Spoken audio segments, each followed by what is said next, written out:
Весь мир ждал, кто же победит, Байден или Трамп. Но только Артем Дзюба взял инициативу в свою руку. Привет, я Оля Вастикова. Не могла я сдержаться и не могу не говорить об Артеме Дзюбе, но о нем я расскажу в конце своего ролика, поэтому досмотри его до конца. А ты-то знаешь, куда девать свои руки, когда смотришь мои видео? Правильно, ручки на стол.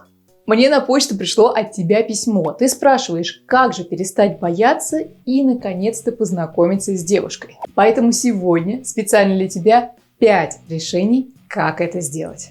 Первое. Быть пессимистом проще всего. Конечно, ведь негативный опыт оседает в сознании гораздо глубже, чем позитивный. Для того, чтобы замечать положительные стороны своей жизни, нужно прикладывать гораздо больше усилий. Даю тебе мини-задание. С сегодняшнего дня делись со своими друзьями и близкими только положительными моментами, которые с тобой происходят за день, но не отрицательными, как ты обычно делаешь. Ну, например, что Оксана отлайкала 9 твоих фотографий, поболтала с тобой на перерыве, улыбнулась тебе, а что Рита, например, купила тебе кофе. Просто так. С моими клиентами, которые приходят ко мне на личные онлайн-консультации, мы фиксируем приятные вещи, 5 приятных вещей, которые произошли с ними за день. А потом этими приятными впечатлениями они делятся со мной. Сначала, когда они начинают это упражнение, они не чувствуют ничего и очень много сопротивления. Но потом, спустя какое-то время, они понимают, что их настроение улучшается и уверенности становится больше. Попробуй сам сделать такое упражнение и напиши мне об этом. Написать ты мне можешь об этом в мой телеграм-канал. Ссылочку я оставлю в описании. Ты можешь найти меня как Оля Вастикова. А почему стоит написать в мой телеграм-канал и подписаться на него? Да все просто, потому что туда я выкладываю свои фотографии и видео, которые я не выкладываю никуда, ни в одну социальную сеть. И эти фотографии тебе очень понравятся. Да, ну ты можешь у ребят спросить, которые там в комментариях сидят. Вот, поэтому я жду тебя в своем телеграм-канале. Подписывайся. У нее уже кто-то есть. Вон она какая красивая. Как-то мой приятель прислал мне ссылку на аккаунт девчонки. Девушка занимается фитнесом, и у нее около 50 тысяч подписчиков в Инстаграме. Девчонка с прекрасным орехом и привлекательными округлостями. Приятель мой исходил всеми соками, когда смотрел на эту девчонку, но жаловался на то, что он не хочет ей писать, потому что у нее очень много ребят, которые и так в комментариях ей пишут, что она красивая и хотят с ней познакомиться. И это, красавчик, очевидная ментальная ошибка, которая мешает тебе делать то, что ты хочешь. Но при этом это не имеет никакого обоснования. Именно эта ошибка поможет тебе завоевать красотку. Как, спросишь ты? Сейчас расскажу. Кстати, если у тебя была подобная ситуация, и ты побоялся написать девушке, которая тебе нравится и у которой много подписчиков, ставь пальчик вверх.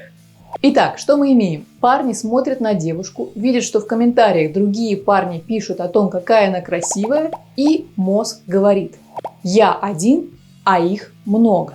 Так думает каждый парень из толпы, который хочет завоевать эту девушку. А потому ничего не делает. Но что было бы, если бы один фолловер из всей толпы все-таки написал фитнес-девице? Хотя бы просто написать. Он в любом случае был бы счастлив, потому что попробовал, потому что всегда лучше сделать, чем сидеть и кусать себе локти. А возможно, девушка свободна, у нее нет парня, и ты сможешь ее очаровать и потом появиться на странице ее инстаграма вместе. На счастливой фотографии с этой девушкой, и другие парни, на месте которых раньше был ты, будут смотреть на вас и завидовать. Потому что другие парни сказали, что это невозможно, а ты взял и написал. Вообще люди полны сомнений. Они всегда отметают возможность того, что они могут достичь того, чего им хочется. И тут важно элементарное понимание того, что для того, чтобы чего-то достичь, нужно что-то сделать. Кто просто начинает идти и что-то делать, тот добивается результатов. А кто смотрит и думает, что ничего не получится, ничего не получает и считает, что это невозможно. А это возможно.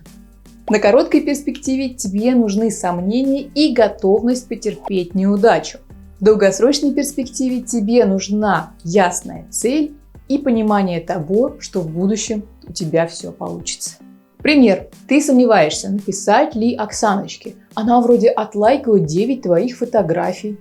Она вроде улыбается. А ты такой думаешь, а вдруг это просто ее гримаса, и на самом деле улыбка не искренняя, и она на самом деле улыбается какому-нибудь там Пете. Посомневался ты такой, подумал, почему она вдруг решила найти твой инстаграм-аккаунт и отлайкать 9 фотографий.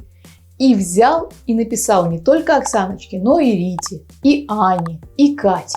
И так все свое сомнение и все свои переживания ты рассеял по всем мессенджерам. И сидишь ты такой и думаешь, ой, окажется, и страхи ушли, и все ты распределил по всем, а вдруг кто-нибудь тебе ответит, и ты сможешь сходить с этой девушкой на свидание. И твоя конечная цель, долгосрочная, что у тебя будет девушка, исполнится.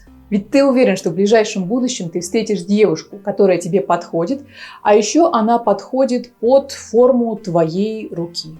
Ну, все ее выпуклости очень туда хорошо ложатся, да? Твои прогнозы прогнозируют будущее.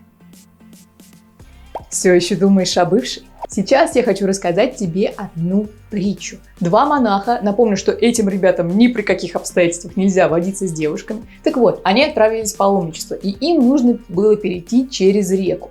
Около реки они увидели красивую, сочную девушку, которая сидела и плакала, потому что у нее было новое красивое платье, а река была очень глубокой, и ей нужно было перейти на другой берег, но она плакала из-за того, что она может замочить свое красивое платье и испачкать его.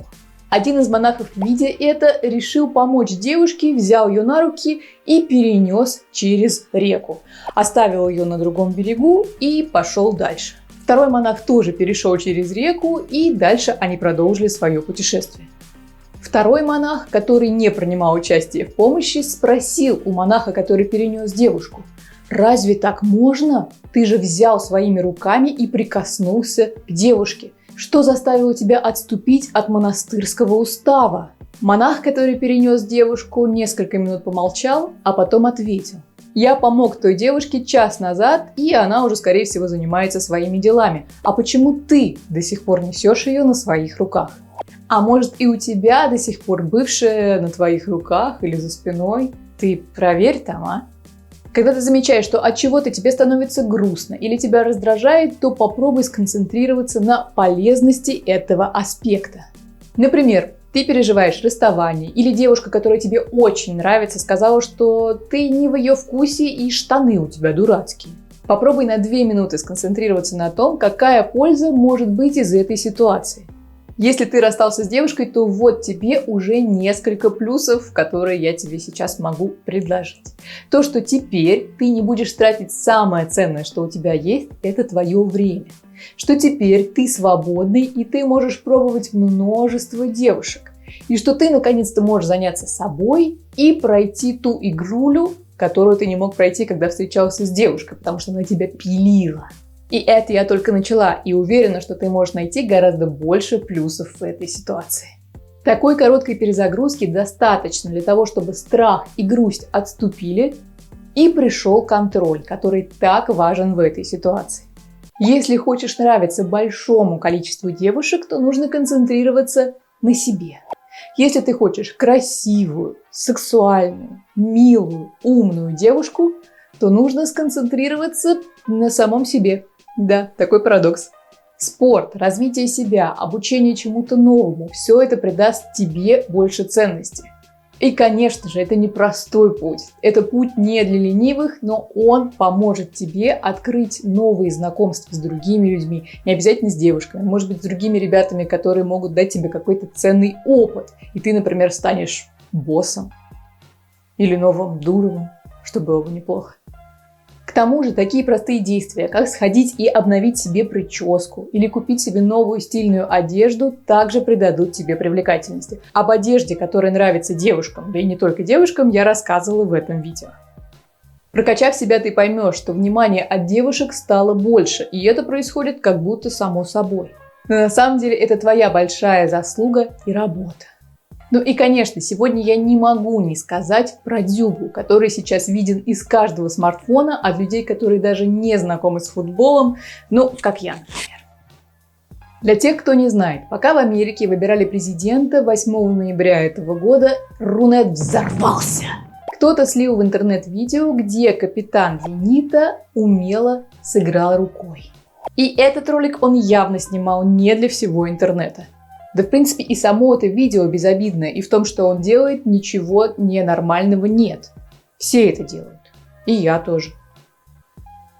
Слив Артема заинтересовал всех. Его даже отстранили от нескольких футбольных активностей, и зачем-то Джигурда решил повторить такое же видео и снял такое же действие. Не знаю зачем, но было противно, но он снял.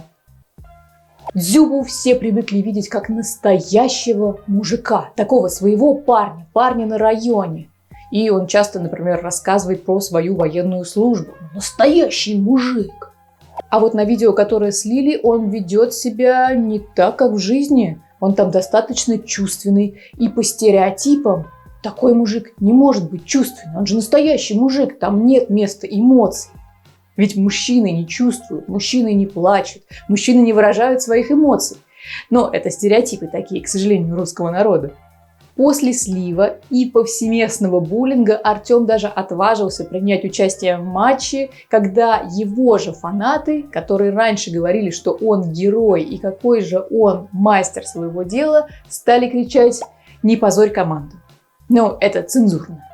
Артем сначала не мог собраться, а потом сконцентрировался на игре и принес победу своей команде. Мне кажется, что это и есть настоящее геройство со стороны Артема. А кто же тогда настоящие мужики? Фанаты, которые не принимают своего же кумира и могут менять мнение про него так же часто, как Моргенштерн выпускает свои шедевры?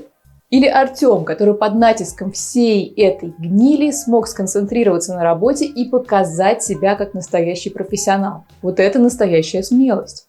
Обычная история с гноблением происходит с девушками, чьи сливы попадают в недобросовестные руки, и девушки, конечно же, не хотели, чтобы эти фото и видео оказались в сети интернет. Ну, а еще такое бывает с Паниным, но ему, по-моему, вообще все равно, и он все равно занимается развлечениями и новыми экспериментами. А тут стыдят и высмеивают мужчину, у которого, оказывается, есть тело и своя приватная жизнь. Вау! Тело, личная жизнь. Ого! У человека, у парня. Интересно. Не кажется ли тебе, что проявлять эмоции – это нормально? И это может делать и мужчина, и женщина, и мужчина даже из такой мужской профессии, как футболист. Не кажется ли тебе, что быть неуязвимым и не идеальным – это очень человечно? Что меня еще восхищает, это то, что Артем смог найти в себе силы, не уйти в себя, а он проявил смелость и сделал свою работу. И сделал ее, как всегда, очень хорошо. Я не про это, а про футбол. А еще, если у девушки декольте, означает ли это, что она девушка легкого поведения, или ей просто нравится декольте, и ей нравится ее фигура? Можно ли просто так оскорблять человека, который пытается помочь наладить свою личную жизнь? А вообще, почему женская грудь считается источником зла и разврата? Что в ней такого? Это тело? Быть раскрепощенным, показывать свои чувства, чувствовать свое тело и тем более играть рукой – это человечно. А вот стереотипы, стадные унижения, стадные стыжения другого человека – это все пережитки человеческого страха. Возможно, после моих размышлений у тебя появятся новые мысли. По крайней мере, я очень надеюсь. Напиши мне в комментариях, что ты думаешь по поводу ситуации с Дзюбой. И в любом случае помни, ты красавчик, и Вастикова с тобой. Если тебе нравится то, что я делаю, ты можешь поддержать меня на Патреоне. Кстати, спасибо большое всем моим патронам, которые уже поддерживают мой канал. Вы красавчики. Напомню, что я продолжаю проводить свои онлайн-консультации. Если у тебя есть какой-то запрос, то ты можешь мне написать на почту я@vastикова.ru. В моем инстаграме ты можешь найти меня как Ольга Вастикова, я выложила новую фоточку. Посмотришь? Сделай мне комплимент. Поставь пальчик вверх, подпишись на мой канал, а также нажми на колокольчик для того, чтобы не пропускать мои новые видео. А с тобой была я, Оля Вастикова. Желаю тебе приятного дзюбания.